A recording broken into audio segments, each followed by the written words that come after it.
কেদারনাথ যাত্রার দ্বিতীয় পর্ব। আমরা হরিদ্বার থেকে বাসে করে রওনা দিয়েছি সোনপ্রয়াগের উদ্দেশ্যে। প্রচণ্ড স্পিডে বাস চলছে, এখনো ভোরের আলো ফোটেনি। আমরা বাসেই আছি। এই আস্তে আস্তে ভোর হতে থাকলো, বাসের স্পিড কমলো। নাহলে 3টে থেকে যতক্ষণ না সূর্যের আলো ফুটেছে বাস যথেষ্ট স্পিডে চলছিল। মনে হচ্ছিল আমরা সব সিট থেকে পড়ে যাব।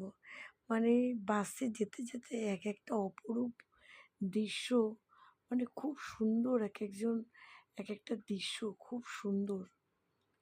তো এখানে রাস্তায় ল্যান্ডফলও হয়েছে, রাস্তা ভেঙেও গেছে, সেরকমও অনেক কিছুই আমি এই ভিডিওতে শেয়ার করছি আপনাদের সাথে। এই যে দেখুন, ল্যান্ডফল হয়েছে পুরো রাস্তার অবস্থা খুব খারাপ।